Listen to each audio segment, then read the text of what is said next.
I have watched hundreds of animes in my anime career, but never have I truly hated, truly despised any of them as much as I do Rent-a-Girlfriend. 400 plus chapters, 5 seasons, 60 episodes, and millions of dollars in animation budget wasted on arguably one of the worst pieces of fiction to have ever graced planet Earth. No plot progression, no character development, no highs, no nothing. They don't do nothing. They don't date, they don't do drugs, they don't play checkers. They don't do nothing. Jokes aside, genuinely speaking, I don't hate on many anime. Like, I even go out of my way to show love to the ones that actively get hated on. But I don't know. The rage I feel knowing Rent-a-Girlfriend is going to end up finishing the anime with like 9 seasons of perfect animation, while shows like Promised Neverland, Tokyo Ghoul, One Punch Man, Seraph of the End, Seven Deadly Sins, and Bullock couldn't even get a faithful adaptation just hurts my soul. Anyways, I thought I'd switch it up and cover a show that I don't actually like for you guys. So let's cut the yapping and get straight into the meat and potatoes. Man, I don't even feel comfortable saying that about this show. We are introduced to our main character, Kazuya Kinoshita, who's a 20-year-old college student living on his own in Tokyo. His life is amazing, and he even has a cute girlfriend. Sorry, I fell in love with someone else. Let's break up. Well, I'll be damned. But hey, there's plenty of fish in the sea. Losing your first girlfriend is just a canon event everyone has to go through, you know? So what do you think Kazuya over here decides to do after getting dumped? Maybe hit the gym? Start his self-improvement journey? No. Rent-a-girlfriend? Rent-a-girlfriend? He could only have gotten that idea from Benjamin Netanyahu. This absolute chud, after only being with Mami for less than a month mind you, decides to rent a girlfriend because she broke up with him. How does a normal human being even come to this conclusion after a breakup? Fast forward to the next day and he meets up with his rental girlfriend, Mizuhara Chizuru. She's very pretty, whilst this guy is posted up with absolutely zero drip. What made him think that putting up to a first date dressed like a Baki character was a good idea? He pays the fee, and after doing some research, it turns out that he paid her 12,000 yen, which comes out to a smooth $75, $75, 75 doubloons. There's people out there who don't make that much after a full day at work, and he's paying her that amount for a singular hour. His parents saved up 1 million yen to support him with his living expenses while he's at uni, just for bro to be spending it on strippers. People always ask fat daughter or gay son, but we should change that question to fat daughter or Kazuya son. They go and have their little date, hitting up the aquarium, going around the city, and eventually even holding hands. Bro thought he was special because of that, but after reading other people's reviews, he realizes Chizuru was for the lands between, and she was just running her usual script. For whatever reason, he decides to hire her again, but this time instead of going along with it, he begins degrading her and hating on her side hustle, asking her if she feels empty for taking these kinds of jobs. Bro watch one too many red pill TikToks. Don't hate the player, hate the game. If there's people shameless enough to pay for it, who truly deserves the blame? Bro begins tweaking in public, so she grabs him and takes him away before she begins violating bro. She basically calls him a hypocritical bum because he literally paid for their service in the first place. Whilst he's getting chewed out, he gets a call from the hospital saying that his grandma passed out, so he runs away, and this is where I start having my issues. Why did Chizuru chase after bro? Like,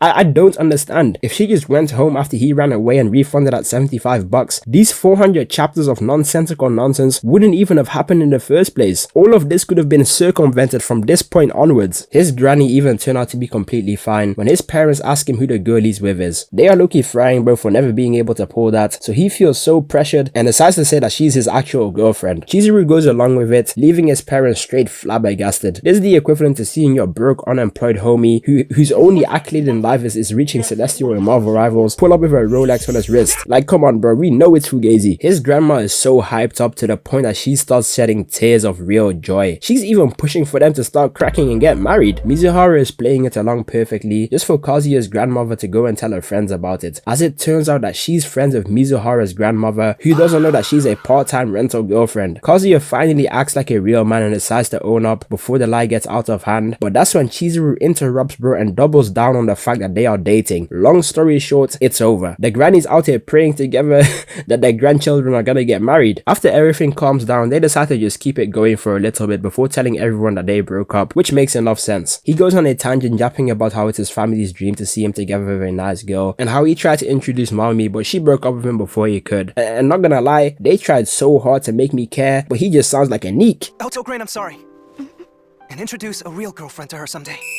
That's a flagrant foul for Kazuya, 2 free throws for Shea Gilgeous-Alexander. Even Mizuhara calls bro corny for that weak ass attempt at trauma dumping. They go their separate ways, and it's honestly a sweet ending to an otherwise set of unfortunate coincidences. It's what I would have said if this shit didn't go on for another 5 seasons. Because as he's on his college campus, talking with his friends about the number of times they beat their meats yesterday, he bumps into, you guessed it, Chizuru Mizuhara, who's in a disguise, Reiji Miyajima. As I'm watching this show in hindsight, with the knowledge that I already have attained from the future events, you have truly created one of the worst pieces of fiction I have ever seen in my entire life. And if you have a problem with what I'm saying, you can come kill me and I'm Kevin about it. We are ready to die behind this take. I seen what you did to Degenerosity. We are not scared. Mizuhara quickly dips out, and man, everything about this guy just pisses me off. Why does he keep wearing these cropped striped pants with the all white Megami 4s? And his homies are also throwing together straight nonsense. This man is bottom half Attack on Titan scout and top half divorced English teacher. This has to be on purpose. Mizuhara takes him to the side and tells him not to tell anyone about his secret identity, and also tells him not to book her as a rental girlfriend ever again. Surely this has to be the end of the saga, right?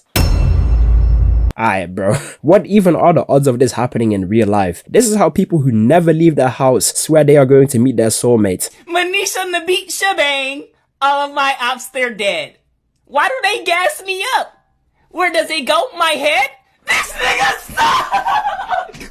She runs into her apartment and bro's out here speaking to her through her door like a scarer in Monster Inc. Gang, just go inside and pretend you ain't seen nothing. I walk past people I went to school with for 3+ years. You met this girl twice. Kazuya goes inside when his grandma calls him that she's coming over so she can spend some time with Chizuru. He starts freaking out because he doesn't know what to do. I don't know, maybe tell her you broke up. He begins tweaking and asks Mizuhara to be his girlfriend just for an hour because he doesn't want to disappoint his grandma. Chizuru tells him no, but this man ain't ready to take no for an answer. This is a 20-year-old grown man attempting to break and enter into a girl's apartment that he met 2 days ago. She eventually pushes bro out and he finally decides to come clean and tell his grandma. She says she already knew that there was no way that a pretty girl like Mizuhara would stay with a bum like him, and this truly should have been the end of the story. But nah, Mizuhara overheard the grilling he was getting by the balcony and felt bad for him, so decided to show up. This has to be the greatest method of Ragebait the modern era has ever seen. The grandma accepted the reality where they broke up. Aside from them living next to each other, their lives could have pretty much gone back to normal, but Chizuru decided to step back in for absolutely no reason and restart the lie all over again. People often hate on Kazuya, and don't get me wrong, I hate him too, but Chizuru is not blameless in the situation at all. They spend some time together when the grandma dips out and Chizuru agrees to be his girlfriend every Wednesday for 1 hour at the hospital with Granny. This is so extremely dumb. Like, why would this possibly work? It's only going to escalate. Even a 12-year-old could come to this conclusion and wait a minute. Don't tell me. Is this man gooning? Why did they just show B-roll of this guy rubbing one out? Ew, you nasty ass bastard! Man, that's just way too much going on right now, man. My cortisol is spiking and we're only on episode 2. We cut back over to Kazuya walking on campus when he runs into his ex-girlfriend Mami. He tries to confront her for blocking him, but loses courage and just ends up staring at her buns. Fair play, I guess. That's when his day ones come in and says he should just forget about Mami and keep it moving. This is truly the first person to say anything above room temperature IQ in the entire show. Shout out bro. It cuts over to Mami and I don't know how to explain it, but the emptiness of her eyes reminds me of when Meliodas goes into his demon form. Nothing but darkness devoid of any warmth or light. Just pure, true evil. He's the devil. Yeah, he is. He's smarter than you. He's luckier than you. Whatever you think's supposed to happen, I'm telling you, the exact reverse opposite of that is gonna happen. Anyways, we switch over to Mizuhara and Kazuya returning from their agreed date to the hospital when they run into 2 of his homeboys who think he's getting finessed by a saleswoman. He ends up telling them that this is his actual girlfriend, and I'm not even mad or surprised anymore. Like, I'm just tired, man. I'm just tired. That info had the whole council flabbergasted. Imagine finding out your chopped homie who averages 3 goons per day is now dating Tyler. They ask whether they want to tag along to get some food with some lovers, and instead of just declining, this Neanderthal happily just agrees. They pull up and Kibe introduces Mizuhara as Kazuya's girlfriend, just for it to be revealed that Mami is also at the function. Mami says she also moved on and also found someone else. Mami scoots over and begins playing some of the nastiest Wembenyama Prime Van Dyke level defense, exposing all of his insecurities babies in front of everyone. Kiba tries to step in and get her to calm down, but the damage is already done. She is toxic as hell, bro. Like, what's up with blonde-haired anime characters being toxic rage baiters? Mizuhara seems to have actually taken offense on behalf of Kazuya and decides to speak up, calling Mami out for her toxic behavior. Hey, rent a girlfriend aside, she's a W person. Mami tries to play the victim, and I hate people like this. Narcissistic sociopaths that will just like antagonize you with like small shy remarks until you finally snap on them so they can pretend that they are the ones being attacked. It's just like one of the worst character traits a person can have. Mizuhara tries to get Kazuya to speak up, but bro just takes it and says that Mami is right about him, so Mizuhara dips out. Mami walks Kazuya home and even invites him over to her house so they can get busy. Listen up my peoples, some advice from Unc. Be careful around manipulative women like this. She really came back into bro's life after she found out he was doing better without her, out here moving like an actual succubus. She continues to badmouth Chizuru when Kazuya actually steps up and defends her honor. He tells her that Chizuru is an amazing woman before running away. He meets her at the door and starts sympathy maxing, which makes Mizuhara feel bad for him, as she tells him that she's happy to let him rent her out more often if it will help him get over his breakup. Notice how she didn't say she can spend more time with him together regularly though. She's all about her paper, the fulus, the moolah, money made with a Mizuhara right here. Kazuya, Mami and their friends end up going on a beach trip together, and just like I thought, Kazuya is trying to get back with Mami, whilst Mami is vague tweeting about him on a burner account like Kevin Durant. What is happening? She's truly the embodiment of that one evil light skin everyone swears ruined their life. Mami is determined to ruin Kazuya's and Mizuhara's relationship. She must have read 99 Laws of Power, because she's pulling out every form of manipulation, playing with Kazuya's feelings the same way Sakura tried to do Naruto when he was looking for Sasuke. Whilst that was going on, we see that Mizuhara is somehow also at the beach with her friends, but she's wearing her disguise so no one knows it's her. Who is she feeling like, Clark Kent? Shy college girl by day and city level bop by night. They run into the bathroom where Mami follows Kazuya, trying to figure out what's going on. Kazuya tries to lie his way out of it, but it truly might be over. Just for Mizuhara to put on a generational switcheroo, and not gonna lie, I see why Mami is so jealous. Mizuhara is bad as hell. After Mizuhara spends some time with Kazuya's friends, Mami drags him away and pops ult on him, kissing bro. Yo, Mami is actually shameless. You know what's crazy? This is good, bro. This is good. But why not put this energy into a job or something? Like, even though her toxicity enrages me, she actually makes the story a lot more digestible. Remember when our parents would watch them soap operas or those terrible reality TV shows like Keeping Up with the Kardashians? This might be our equivalent of that, because despite how self-aware we are of the fact that this show is genuinely buns, we just can't stop watching. They return to their friend group when Kazuya tells them that her and Chizuru were actually planning on breaking up, when Kibe stands up and hits bro with a gum pistol to the cranium. Kazuya swings back, and this scene is so cringe, man. Like, everyone is just missing a bunch of vital context, which makes it very hard to watch. At least Kibe becomes solidified as one of the only redeemable characters in the entire show, because he calls out Kazuya for embarrassing Chizuru and going after Mami again. Even though you got that Vegeta hairline and terrible drip, you'll always be good in my book, Kibe. After everything calms down, Chizuru says he made the right call and they can officially end this whole shebang. That's when Kibe has a private talk with Mizuhara, and he basically vouches for Kazuya, explaining that despite some of his bad tendencies, he's actually a good guy. And I don't know, man, Kibe might actually be my goat. It makes me almost not want to slander this show. Having a friendship of virtue like this is like, it's so extremely rare. Like, someone who has your best interest at heart, no matter what, is someone you gotta cherish for as long as you possibly can, man. Like, these people, they're a dime a dozen, bro. He gives them 2 tickets for a ferry ride so they can have some alone time to talk things out, so Mizuhara accepts just for his sake. Mizuhara is feeling really unwell when Mami calls Kazuya. Chizuru walks out to the railing to get some fresh air, but ends up falling overboard. Kazuya realizes this, and without a second's hesitation, with perfect diving form, he jumps into the water. He must have got lessons from SGA. He swims after her and actually saves her life, dragging her all the way back to shore. Now, hold on now, is this a redemption arc? Like, if All Might was there to witness this young man's heroic actions, he might have actually ended up with One for All. There's really a world out there where Kazuya is the one fighting against Shigaraki. Mizuhara tries to wake him up, but he's truly out cold, and not gonna lie, not to sound insensitive, but had Kazuya died right here, this would have unironically been a better ending than whatever the hell the manga is doing right now. Mizuhara decides to give him mouth to mouth as a final resort, which brings him back to life, and instead of saying thank you, he's more worried about the fact that he got himself 2 kisses in one day. They end up heading home, and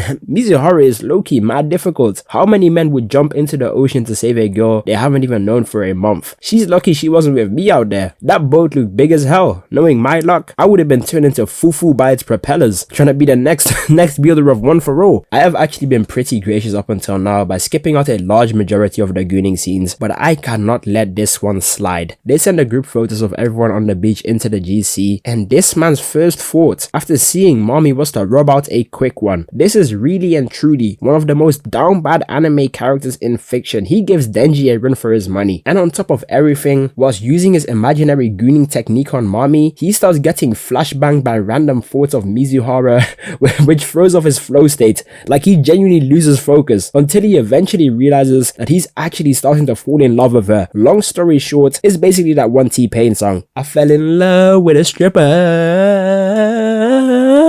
Anyways, Kazuya, his parents, and his grandma end up going to a hot spring resort where they run into Mizuhara's grandma. I thought it was another unexplained coincidence, but she says that they planned a trip together since they became friends in the hospital, and Mizuhara isn't there. She gives Kazuya his room keys, and when I saw the tea set on the table, my spidey senses would have started tingling, because shortly after, Mizuhara walks into the room also confused as to what's going on. Turns out the grandmas were out here conspiring together like Goku, Black, and Zamasu. I gotta respect it. This is an elite level play. Mizuhara instantly realizes and goes to confront them, but they straight up tell them to go back to the room and get to cracking. She goes to the hot spring to hopefully tell their grandma that they broke up, but after speaking to Kazuya's granny again, she gets cold feet and decides to just keep the act going a little bit longer. And not gonna lie, for a smooth second, they actually seem like a real couple. I'm low-key starting to root for Kazuya, despite the fact that this man has less game than Shimik more. Absolutely 0 badges. Since he can't sleep, he decides to do a whole confession about his growing feelings for her and how he believes that being with her can like make him grow as a person. And hey, it took a while, but I think he finally realized that he needs to hop on that self-improvement journey. Love isn't about chasing the butterfly, it's about building a beautiful garden so that the butterflies come to you. And with that being said, follow my Instagram. I'm trying to find a wife. I thought he'd ask her to become friends or like, you know, maybe at least acquaintances, get to know each other a little bit more, but nah. But even still, if you would allow me, if there's any way, I want to keep on renting you out.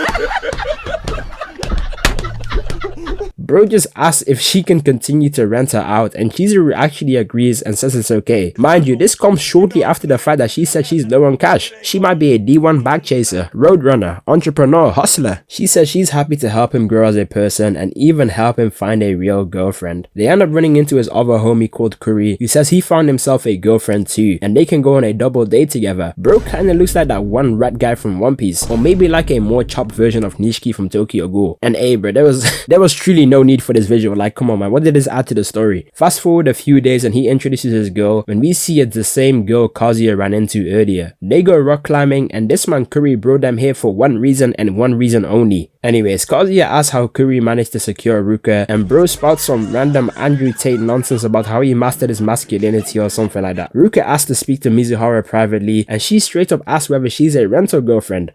Chizuru, are you a rental girlfriend? To convince her that she's not a rental girlfriend, so Ruka tells them to kiss, when Mizuhara fakes it pretty convincingly. Ruka still doesn't believe it though, but they manage to make it to the end of the date. Kazuya tries to chase after her to hopefully figure out whether she believes them or not, which doesn't even make any sense because it just makes them look more guilty, which is the same conclusion Ruka also came to. Kazuya tries to stop her. When some anime logic ends up happening, she says she won't tell anyone about Mizuhara being a rental. When Kazuya asks how she knew, she runs away as she trips and almost falls up the stairs when Kazuya catches her sacrificing himself again. Damn, bro is 2 for 2 of the heroic actions. You may very well have some potential, kid. She ends up revealing to Kazuya that the reason she knew is because she's also a rental girlfriend. Like man, birds of a feather flock together. They are both losers through and through. Some more time passes, and after having a strategy meeting with Mizuhara, they decide that they should keep an eye out on them to make sure they don't snitch. Kazuya tries to meet up with Kuri when he runs into Ruka, who says that she's there for him. They run into an empty room in the hopes of avoiding him, but it's too late. I thought this would jumpstart like another set of lies, but Ruka stands up and straight up exposes bro for renting her out in front of Kazuya, and I can just feel the sheer amount of embarrassment bro must be feeling right now. This is low-key the equivalent to being exposed for being subscribed to an OnlyFans model. Kazuya goes to tell Mizuhara about what happened when Ruka pulls up on the stairs like an enemy stand user. Matter of fact, this is how Dio stood on them stairs in part 3 of JoJo's. She's confused as to why him and Mizuhara are so close despite her being rented. Then out of nowhere, she swears that she will never tell anyone about their relationship as long as Kazuya goes out with her. Yo, like, what is going on? She explained that if Kazuya cares so much for a rental girlfriend to the point that he would jump off a boat for her, her, then he would probably do even more for a real girlfriend.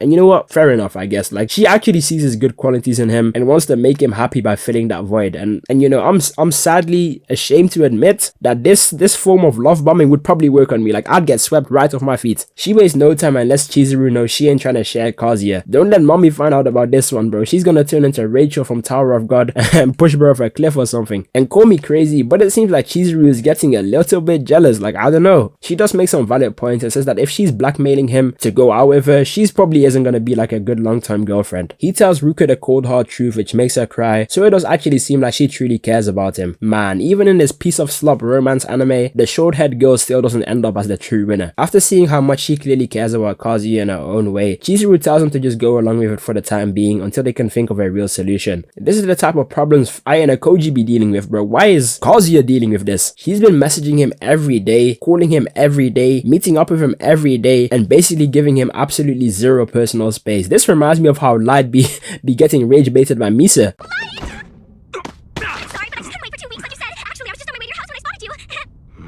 This is the first time in my life that I've been provoked to hit a woman. Anyways, Kazuya ends up spotting Mizuhara in public, so this weirdo decides to follow her when she meets up with Haizaki from Kuroko no Basket. They go on a little mini date, which had Kazuya ready to drop to his knees, expecting the worst, out there having actual cock fantasies. After this jobless bum follows them for the entire day, he jumps out in an attempt to stop them from kissing, even though they weren't actually gonna kiss. And this isn't actually her boyfriend, but more so like a work colleague, which again, is none of bro's business. If she was out there throwing it back in circles in the middle of Shibuya crossing, that ain't got nothing to do with him. She ends up revealing that she's actually an actress on the come up, wanting to make it big one day, which is also why she does the rental girlfriend stuff, because it allows her to make money whilst polishing her skills. Hey, you go girl, chase your dream, get that bag. After the guy leaves, she turns around and pulls out a phone case and gives it to Kazuya as a gift, since his phone screen cracked after he saved her on the boat. Wow, she truly does seem to care a little bit about Kazuya, out here acting like a little tsundere. This is how Harakita was moving at the end of Classroom of the Elite season 1. Fast forward a few days and bro actually got a job? Hold on now, this writing, it might be fire. He's already doing better than you and me. The self-improvement journey starts today. Ruka is still applying that full court pressure, even taking him to a love hotel. I have never seen someone so terrified of a relationship. This is how Tatsumi was running away from SDEF in a Kami got killed. Kazuya explains the entire family situation to Ruka, so she understands why him and Mizuhara spend so much time together. Anyhow, the situation de-escalates and Chizuru and Kazuya meet up with their grandma on New Year's Eve, just for this home record to also pull up. Man, I'm getting a headache just trying to keep up with all this drama. Like, I know I said earlier that this would probably work on me. I'll take it back. This is too much. Ruka pressed Chizuru in the bathroom and tells her that if she actually doesn't like Kazuya, she should just cut him off instead of dragging it on. And you know, she makes a pretty good point. She takes Kazuya's granny away with the intent of telling her the whole truth, but ends up changing her mind when seeing the way she talks about Mizuhara. Man, this show loves edging people. You know, this situation kind of reminds me of this one random romance anime I watched between these two people that had to get married for work-related reasons, so pretended they were getting married, but after pretending, they actually fell in love, so told their families that they were initially faking it, but then actually fell in love and now they're gonna get married. But you know, there's one key difference between that show and this one. That show wrapped up in 12 damn episodes. This whole back and forth is going to continue for the next decade, because as we cut over to the next scene, this psychopath Ruka got a job at the same place Kazuya works at. His friends end up pulling up to his job and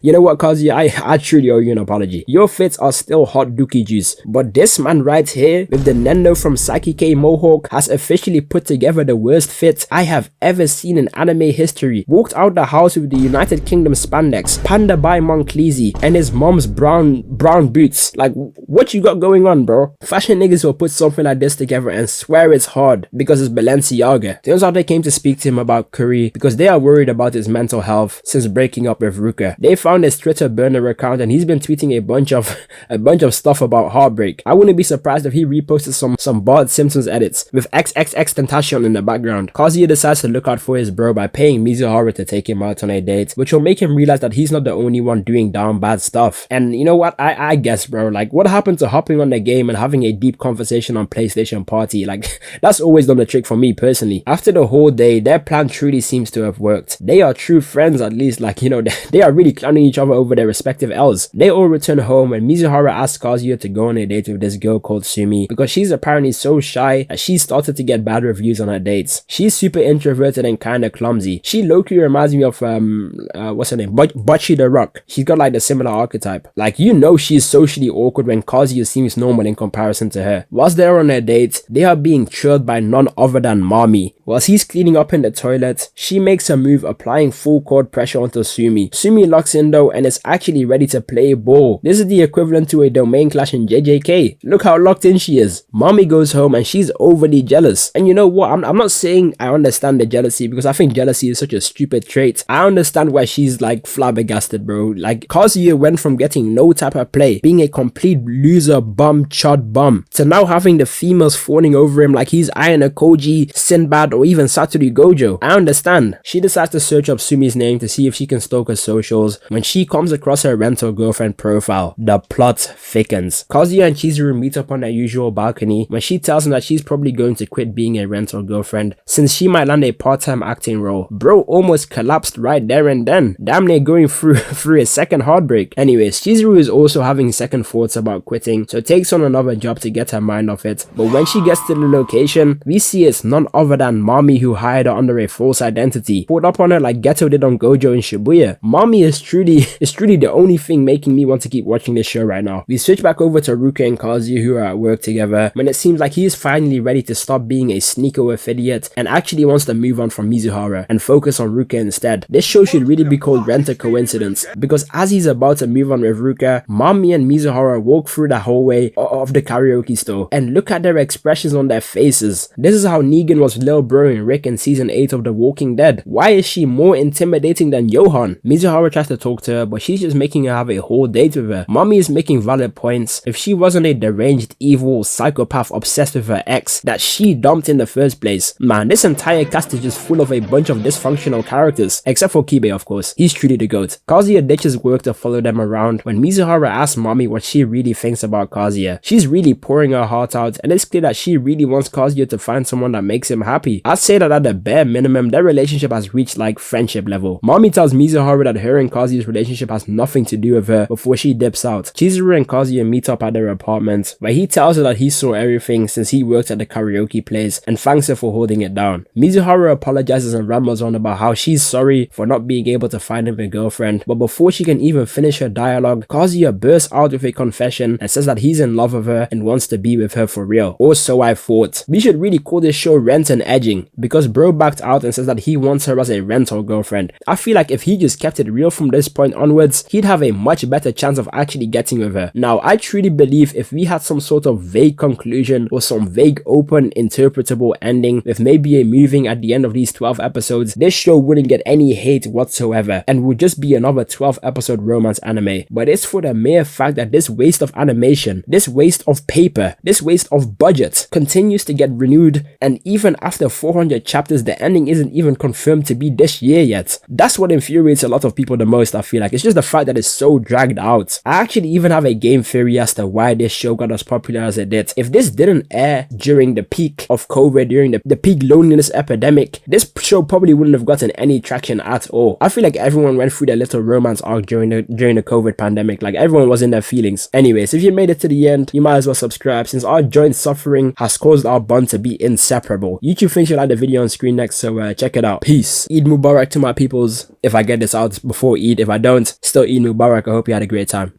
Peace.